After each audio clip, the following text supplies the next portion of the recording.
안녕하세요. 책 읽는 힐링 TV입니다. 오늘 낭독할 책은 행복도 선택이다. 펴낸 곳은 더난 출판사입니다. 지연이 이민규는 심리학 박사이며 임상심리사이며 아주대 명예교수입니다. 2005년에 발간한 끌리는 사람은 1%가 다르다는 100만 부 넘게 팔리며 베스트셀러가 되었습니다. 우리가 처한 환경은 바꿀 수 없지만 그것에 대한 생각은 긍정적으로 바꿀 수 있습니다. 들어가는 글에서 행복한 가정은 모두 비슷한 이유로 행복하지만 불행한 가정은 저마다의 이유로 불행하다. 레프 톨스토이의 소설 안나 카레리나는 이런 문장으로 시작한다. 잘 풀리는 집안은 다들 화목하다는 점에서 비슷하지만 문제가 있는 가정은 천차만별의 이유로 불행하다는 얘기다. 무슨 일을 하건 성공하고 행복한 사람들에게는 한 가지 공통점이 있다. 하나같이 긍정적이라는 것이다. 그들 역시 문제가 없는 것은 아니다. 하지만 그들은 어떤 상황에서든 긍정적인 점을 찾아낸다. 고통은 불가피하지만 불행은 선택이다. 어떤 일들은 항상 어떤 사람들에게만 일어난다. 어떤 사람들은 누구를 만나든 좋은 대접을 받으며 그 사람이 하는 일은 무엇이든 잘 풀린다. 그러나 어떤 사람들은 어디를 가든지 기분 나쁜 사람을 만나며 그 사람이 하는 일은 어느 것 하나 제대로 풀리는 법이 없다. 불행한 일을 반복해서 겪는 사람들은 대개 그 이유를 외부 환경에서 찾는다. 그러나 비슷한 상처를 입고도 더 행복한 삶을 살고 같은 일을 하면서도 남다른 성과를 내는 사람이 주변에 한 명이라도 있다면 생각을 바꿔야 한다. 행복과 불행은 우리가 마음대로 할 수 없는 외부 환경이 아니라 환경에 대한 우리들의 반응에 달려 있기 때문이다. 누구나 피할 수 없는 고통을 겪을 수 있다. 사랑하는 사람이 배신할 수도 있고 예기치 못한 사고를 당할 수도 있다. 갑자기 해고를 당할 수도 있고 질병이 우리를 괴롭힐 수도 있다. 하지만 이런 좌절 상황에서도 부정적인 감정을 계속 유지할 것인지 말 것인지는 전적으로 우리의 선택에 달려 있다. 과거에 겪은 어떤 사건으로 인해 심한 마음의 상처를 입을 수는 있다. 하지만 우리 스스로가 과거의 희생자가 되기로 선택하지 않는 한 우리는 더 이상 과거의 희생자가 아니다.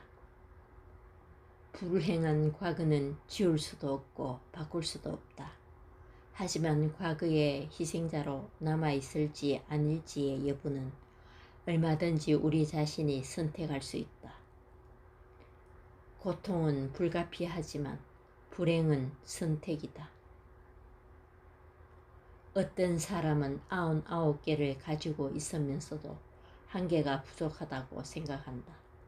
그러나 어떤 사람은 한 개만 갖고도 그것이 없는 것보다도 낫다고 생각한다. 또 어떤 사람은 자기를 좋아하는 친구 99명을 곁에 두고도 싫어하는 한 사람을 하는데 그의 모든 시간을 소모하면서 괴로워한다. 그러나 어떤 사람은 자기를 이해해주는 친구가 한 명밖에 없을 때조차도 그 한 명의 친구가 곁에 있음에 감사하며 행복해한다. 우리가 아무리 많은 것을 갖고 있더라도 가진 것을 외면하고 부족한 부분에만 초점을 맞춘다면 결코 만족할 수 없다. 아무리 재능이 뛰어나도 부정적인 것에 초점을 맞추면 결코 행복할 수 없다. 부정적인 느낌이 드는 것은 부정적인 것에 초점을 맞추기 때문이며 부정적인 것에 초점을 맞춘다는 것은 부정적인 생각을 선택하기 때문이다. 우리를 불행하게 하는 장애물을 만나면 우리는 둘 중 하나를 선택해야 한다. 장애물을 제거하든지 아니면 우리 자신이 변해야 한다. 그러나 유감스럽게도 세상은 우리를 위해 절대로 변하지 않는다. 따라서 삶이 불만족스럽다면 우리 자신이 먼저 변해야 한다. 우울하고 화가 나고 기분이 나빠진다면 그건 우리가 슬퍼하고 분노하고 불쾌할 수밖에 없는 선택을 했기 때문이다. 내면의 대화가 운명을 조종한다. 말이 씨가 된다. 속담이 있다. 평소 말하던 것이 어느 날 결과로 나타나기 때문에 말은 신중하고 긍정적으로 해야 한다는 뜻이다. 실제로 인상을 쓰면서 피곤해 죽겠어, 정말 지겨워 라고 입버릇처럼 말하는 사람치고 인생을 즐기면서 살아가는 사람은 없고 밝은 표정으로 할 수 있어, 감사할 뿐이야 라고 말하는 사람이 절망하는 경우는 드물다. 우리가 평소에 사용하는 말이 우리의 인생을 결정한다. 소통에는 크게 두 가지 유형이 있다. 한 가지는 우리가 이미 잘 알고 있는 대인 간의 소통이다. 또 한 가지는 내면적 소통이며 이를 다른 말로는 자아 커뮤니케이션 또는 내면의 대화라고 한다. 다시 말해 내면의 대화란 인간 내부에 존재하는 자아와 자아끼리 주고받는 대화를 말한다. 우리 자신이 우리 자신과 주고받는 내면의 대화가 우리의 태도와 행동을 결정한다. 어떤 상사는 사랑의 언어를 주로 쓰고 어떤 상사는 전쟁의 언어를 즐겨 쓴다. 어떤 교사들은 따뜻한 단어를 주로 사용하고 어떤 교사들은 차가운 단어를 많이 사용한다. 어떤 사람은 혼자 중을 끓일 때조차도 자신을 믿고 격려하는 어휘를 선택한다. 반대로 어떤 사람은 자기도 모르게 자기를 비하하고 의심하는 어휘를 선택한다. 다른 사람을 향한 말이건 혼자서 중얼거리는 말이건 그 사람이 사용하는 언어가 그 사람의 삶을 결정한다. 존재조차도 의식하지 못해도 우리의 운명을 조종하는 무언가가 우리의 머릿속에 깊이 박혀 있다. 바로 우리 자신에게 하는 내면의 언어다. 내면의 언어는 좌절과 희망, 열등감과 자신감의 차이를 기르고 나아가 우리 삶의 방향을 결정한다. 달성하기는 힘들지만 꼭 해내고 싶은 일이 있다면 그 일을 할 수 없다는 내면의 언어부터 바꾸어야 한다. 내면의 언어는 사고를, 사고는 태도를, 태도는 행동을, 행동은 성격은 운명을 결정한다. 그러므로 운명을 바꾸려면 내면의 언어를 바꿔야 한다. 열등감에 시달리는 사람들은 내가 어떻게 그걸 해봤자 안 돼 등과 같은 부정적인 메시지들을 스스로 자신에게 수입한다. 나는 그동안의 상담 경험을 통해 현재 우울증이라도 긍정적인 언어 습관을 가진 사람은 조만간 우울증에서 벗어날 확률이 높다는 사실을 수도 없이 확인했다. 환경이 아니라 환경에 대한 반응을 통제하자. 우리 모두는 살아가면서 수없이 많은 역할들을 맡게 된다. 남편으로서, 자식으로서, 상사로서, 친구로서 또는 고객으로서 다른 사람들의 요구에 대처하게 되며 그 과정에서 이런저런 좌절을 겪게 된다. 하지만 똑같은 좌절을 겪어도 어떤 사람은 쉽게 무력감에 빠지지만 어떤 사람은 더 적극적으로 행동해서 상황을 변화시킨다. 일에 대한 통제력을 자신에게 부여하기 때문이다. 예컨대 상사의 질책을 받아 화가 나더라도 대개 상사의 면전에서는 화를 내지 않을 것이다. 겉으로 보기에는 똑같이 참는 것 같이 보여도 참는 것을 스스로 선택했다고 생각하는 사람은 스트레스를 적게 받는다. 그러나 어쩔 수 없이 참을 수밖에 없다고 생각하는 사람은 심한 좌절감을 겪는다. 전자는 상사와의 관계를 주도적으로 개선할 수 있다는 통제권을 자기가 갖고 있다고 믿지만 후자는 통제감을 미리 상실했기 때문에 자기를 위해 하는 일조차 다른 사람 때문에 어쩔 수 없이 해야 한다고 생각하면 짜증이 나지만 남이 시킨 일이라도 자신에게 도움이 때문에 스스로 선택했다고 생각하면 그 일을 하고 싶은 의욕이 생긴다. 통제감을 높이면 행복이 찾아온다. 예를 들어 배우자의 성격을 바꾸기는 어렵다. 그러나 배우자에 대한 자신의 태도는 마음만 먹으면 얼마든지 바꿀 수 있다. 따라서 관계를 개선하려면 먼저 바꿀 수 있는 자신의 태도부터 바꿔보라. 그리고 기다려보자. 그러면 서서히 하나씩 주변이 달라질 것이다. 좋아하는 일부터 스스로 결정해야 한다. 예를 들어 아이들에게 계획대로 실천하게 하려면 하기 싫어하는 공부보다 노는 계획을 세우게 하는 것이 더 효과적이다. 하기 싫은 일보다는 자기가 좋아하는 일부터 통제를 시도해야 한다.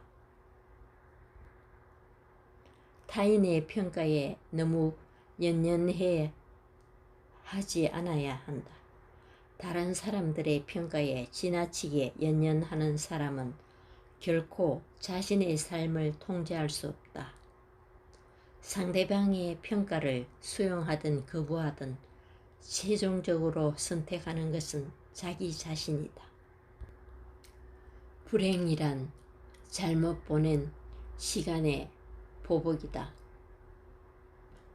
시간은 돈, 음식 또는 다른 귀중한 자원처럼 축적할 수 있는 것이 아니다.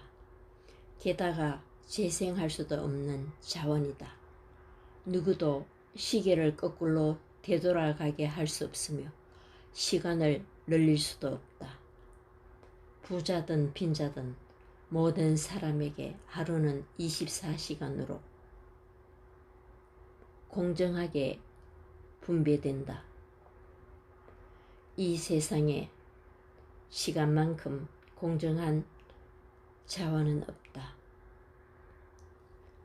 그런데 왜 하루 24시간 똑같은 시간을 살면서 어떤 사람은 실패한 삶을, 어떤 사람은 성공한 삶을 살게 되는 것일까? 가장 중요한 이유는 사람들이 시간을 각기 다른 방식으로 사용하기 때문이다. 시간은 한정된 벽돌과 같다. 어떤 일에 다 써버리면 다른 일에는 쓸 수가 없다.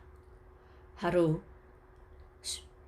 24시간으로 한정된 시간을 더 많이 만들어낼 수 있는 방법이 있다. 그것은 중요하지 않는 일에 쓰고 있는 시간을 빼내 중요한 일에 투자하는 것인데, 이를 빼기에 의한 더하기 원리라고 한다.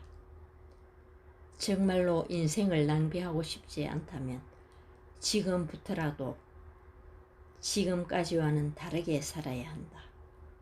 무엇을 시작하기에 너무 늦어버린 경우는 없다. 중요하지 않지만 긴급한 일들은 대개 당장 즐거움을 주는 일들이고, 긴급하지 않지만 중요한 일들은 대개 당장 즐겁지 않은 일들이다. 성공한 사람들은 실패한 사람들이 하기 싫어하는 일을 한다. 그들도 그런 일을 하기 싫기는 마찬가지다. 하지만 꿈을 이루고자 하는 마음이 크기 때문에 남들이 하기 싫어하는 일을 한다. 대부분의 사람들은 현재의 관점으로 즐거움을 주는 사소한 일에 매달리며 소중한 시간을 낭비한다. 하지만 성공적이고 행복한 삶을 사는 사람들은 다르다. 그들은 장기적인 관점에서 생각하기 때문에 당장의 욕구 충족을 지연시키고 고통을 감수하면서 더 큰 보상을 추구한다. 중요하지 않지만 긴급한 일, 놀고 즐기기, 문자, 전화, 웹스핑, 수다, 험담, 모임 참석, 긴급하지만 중요한 일, 규칙적인 운동과 휴식, 공감 연습, 노후 대책, 자기 관리, 감사하기 등이 있다.